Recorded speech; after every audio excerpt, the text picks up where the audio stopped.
man who murdered George Floyd, Derek Chauvin, was a District 833 student who attended Park High School. He displayed racist behavior from an early age. So now ask yourself, is our school district grooming the next Derek Chauvin? Racism can't hide in the suburbs. Racism can't hide in the suburbs. Been organizing protests and marches throughout the metro area, and several folks from Woodbury reached out to On-Site, all collaborated together, as well as Twin Cities Coalition for Justice for Jamar, as well as Black Lives Matter Minnesota, on this rally today. And there's a specific message behind it. There is a specific reason behind why this is here at this specific spot at Woodbury High School. And there are specific demands that are linked in with it as well. Holding rallies like this in the suburbs tend to not go without some type of pushback from the community. Why is this here? Why are you here? Who are you? Do you live here? You're not welcome here until I welcome you. And also to go as far as, we have Black Lives Matter signs, but we don't need to march for it. And with that being said, I wanted one of my great inspirations throughout the past few months, and somebody that's been boots on the ground for a very long time, Monique Colors Doty, about a month ago, after a woman named Brittany Moe called the cops on 3 non-existent black men that attempted to kidnap her. The cops found that there was no evidence and nothing happened to Brittany Moe. However, when you call in charges to the cops that are false, you should be arrested. That is an arrestable offense. Nothing happened to Brittany, and Monique said hell no and brought us all out when we marched in the streets. So it's my honor to give y'all Monique Colors Doty. I thank you for wanting to call attention to the disparities and the racism that takes place in Woodbury and within your schools, and how that racism is handed down from the parents to the children, and how the parents will support the children in their racism. I can tell you that I saw a picture of a student at Eastridge High School walking around with a shirt that said Border Patrol on the back during the school pride and everything, and that's when Donald Trump was really aggressive at the border and arresting people, putting them, separating families. And he came to school with a Border Patrol written all the way across the back of his shirt, and he went all day without a teacher pulling him aside, and it went unaddressed. Even when I brought it to the principal at the time, who was black. If we don't get on the streets, if we don't make a loud noise, nothing happens. It just goes away. It's swept under the rug. But it has to be done on a greater level, and that's why we need to be out here, and we need to call on School District 833 to make sure that they are embracing all people of color, trans people, and all. Everyone should be welcome in Woodbury, in Cottage Grove, in Stillwater. We have the mayor of Woodbury who stood up with this woman, Brittany Moe, and saying Brittany did nothing wrong, even though we have the police report. The police report has been posted and published, where she made lies saying that 3 black men, and I looked at the report and found that she said that they were East African. She called them Somali Muslims. So she was also, that's a hate crime to me. And she's just living her Woodbury life as she had her friends. No, it really happened. They chased me and my dog went after them. She went to the park with the police to continue her lie that started on as a social media post warning Woodbury residents. That triggered a response where the white residents of Woodbury were demanding that they should be able to open carry when they're in the parks. Who would have been the victims in those situations? Black and brown people. Continue to lift your voices. Do not take abuse. Do not take anything less than what you deserve. You should be treated with the same respect, dignity, and opportunities that your white counterparts receive in these schools. And if you don't get it, then you need to let somebody know. Even if you have to let us know. We'll be out here. That's what we do. All right, I want to call up one of our first organizers and leaders, Annette K. Hi everyone, and thank you for coming out today. For those of you who are not residents of Woodbury, welcome. As you entered this city, you probably thought to yourself, wow, what a nice suburb, with big houses, fancy cars, and polite people. But if you're a person of color living in this city, you could know that that is, or you know that that is not farther from the truth. You know that you're not living the same reality that the white people in the city are. I wish that I could put into words the trauma that I've faced in the 3 years of living here, but I can't. Because in the short time that I've lived here, I've experienced more racial discrimination than I have in my entire life. Not only is the racism here tolerated, but it's almost encouraged because of how deeply rooted racism is in Woodbury's culture, leaving those of us who deal with racism to suffer in silence, and that's just in the city. Being a POC student in the South Washington County school system exposes you to a whole nother level of racism that no person on this earth should ever have to experience. From microaggressions to death threats and everything in between.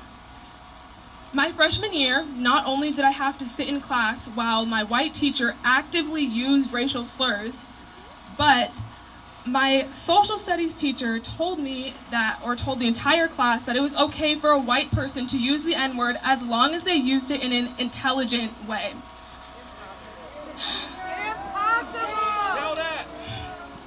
It's funny because the kids at this school don't need permission to use racial slurs. They do it anyway, with zero consequences. And even though our school was featured on 60 Minutes because the English teachers thought it was okay to use the N-word while they were teaching, the administrators still can't take the hint. This school district cares more about its reputation and image than it does about its students. And when POC have the courage to report these instances of harassment, we are told to take the high road, not to let it bother us, to brush it off, don't give them the power. The list goes on. These are tactics that admin uses to dismiss our cries for help. And it is imperative that the school district take the steps to protect their students of color. To the administration, I don't want your pity. I don't want your apologies. I do not want your performative activism. What I want is for every student in this school to be prioritized, and what I want is a school that prioritizes every student and makes them feel safe, not just the white ones. So I'm going to bring up our next organizer and leader who reached out to make this happen, Omo. Hi guys. Thank you all so much for coming out tonight. I think the sad part about all of this is that every single person of color who lives here has a story and a personal battle with racism. Since I've lived in Woodbury all my life, I too, like Anateke, have stories of being racially profiled, being harassed at work, at school, and even when I was in the store, minding my own business, simply for being black. As a person of color living in a majority white area, we might not share these stories every day because only a few people can relate to us. But just because we don't talk about them doesn't mean they do not happen. They happen every single day here.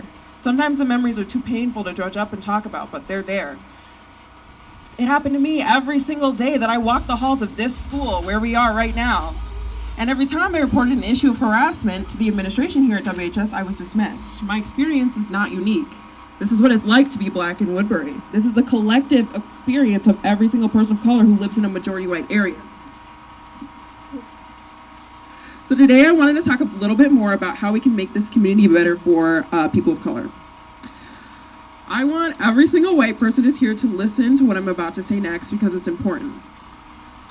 You are the ones who have the most privilege, and you are the ones who have the power to make change in this community and make this community a better place for people of color, black people, and indigenous people. You are here right now because you feel it's important to show up for black people, and I love that, but I really need people to be more than just here. I need people to listen to their black friends, coworkers, students, family members, and even black people that you don't know. Listen to them because their experiences are valid. Be empathetic when you listen to them, and then use that empathy as passion to fight to make things better for them. Hold other white people accountable for their racist actions. Don't chalk it up as, oh, well, you know him, that's just how he is. No, that's not okay, because those things that he says and does are what contribute to the feeling that people of color are not welcome here. And guess what? I've lived in Woodbury for 18 years. I was born here at Woodwinds Hospital. I've lived here all my life, and the fact that I still feel like I'm not welcome here is very telling as to who does have the power to make change in this community. It's white people. Thank you for showing up here today, but in order for real change to happen, I need you to go one step further and not just talk the talk, but to walk the walk. Citizens of Woodbury, I need you to advocate for people of color, and I need you to call out injustices when they happen. And if you don't know how to best advocate for Black, Indigenous, and other people of color, just ask. Parents of Woodbury, I need you to train your kids at home not to be racist so that they don't come to school and make life a living hell for Anateke, me, and many other citizens. Citizens of Woodbury, I need you to hold your neighbors accountable so that they say, or if they say anything, or say or do anything racist or unwelcoming. When someone posts something racist on Facebook or another social media, for example, don't just keep scrolling along. Even with all the discourse surrounding racial injustice due to the murder of George Floyd, I believe that majority of citizens here are still turning a blind eye to racism. I need all the white citizens of Woodbury who are here today to engage with those people, educate them, and let them know that you will not tolerate their hateful sentiments about people of color being passed off as, oh, it's just my opinion. This is going to be an uphill battle for sure, but if these little things result in any positive change for this community, for people of color, then that will be a telltale sign that we're winning the battle.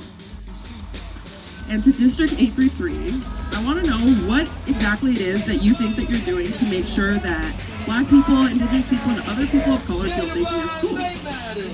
Because I've been attending your school since 2nd grade, and the overarching message I've gotten from you based on everything I've personally gone through and heard from others in the last 10 years is that racism, sexism, homophobia, and all other forms of disgusting behavior that have been exhibited by students are tolerated. Nothing more than a slap on the wrist has been given as punishment for those who attend and teach at these schools who have harassed, assaulted, and demeaned other students. This needs to stop. We need you to hire more teachers of color and also require teachers to undergo diversity and inclusion training. We need consequences for those students who harass and assault others, not just in-school suspension or a stern talking to. We need you to give them consequences that recognizes the severity of their actions and makes it crystal clear that this behavior is not okay. I was 8 years old the first time I remember experiencing racism in this school district, and for many children, they were even younger than that. So as we march today, think about all the children of color who walked up and down these roads on their way to school, or if they got off the school bus here, and they knew that they were going to be in a place for 7 hours a day, 36 weeks of the year, where they didn't feel welcome. March for the children, for us, myself, and many others who knew that they were walking into a microcosm of racism, sexism, colorism, and homophobia that they couldn't get out of.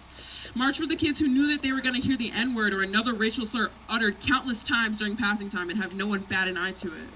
March for the kids who got made fun of for their dark skin. March for the kids who had other kids touch their hair without asking and comment how different it felt from theirs, making them feel like an other and not a human being. And when we start marching and start chanting, I want you to scream for all those students at the top of your lungs. Scream for the ones who were too scared to say anything. Scream for the ones who reported these incidents to administration, but we were told that there's nothing we can do. Scream for them. In the past, we may have been silent, but today we refuse not to be heard. Boots on the ground. We're here. Again, boots on the ground. We're here. Okay, from Twin Cities Coalition for Justice for Jamar, Jay Yates. I feel really energized to be here. I think that the youth of this movement are some of the most inspiring people that I've ever had the privilege to work alongside. And to the youth who organized this event today, like, you're doing the work. Don't let anybody demean what you've done here. Don't let anybody tell you that because this is in a suburb, it doesn't mean anything. It means a lot, and you're doing real work here. I think that Minnesota, having moved here and lived here for about 5 years, is one of the most racist places I've ever had to exist in.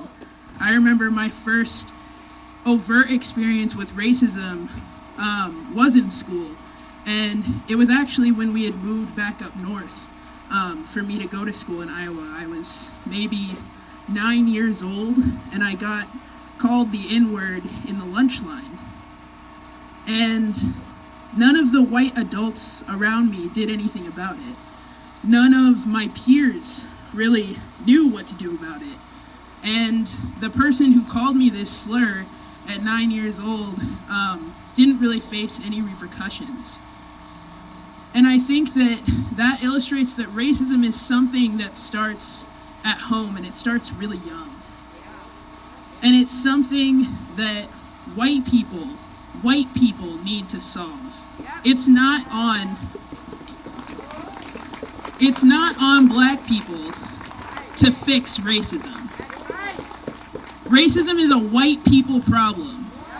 And as long as white people refuse to do the work of decolonizing their minds, there's gonna be racism, because y'all created that problem and y'all benefit from that problem. We have to keep going to these places because this is where racism roots itself.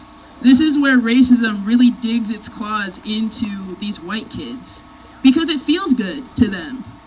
It feels good to have that kind of power over other students. It feels good to make students of color feel like shit every day because it makes them feel powerful. We also have to be really vigilant in our own spaces. White people have to be vigilant no matter how woke you think you are. You have to keep checking in with yourself, with your black friends. You have to actually listen to them. If somebody is telling you that your behavior is problematic, that it's racist, you have to take that in. You have to do it without crying. You have to do it without getting upset. You have to do it without qualifiers. You have to do it without getting defensive.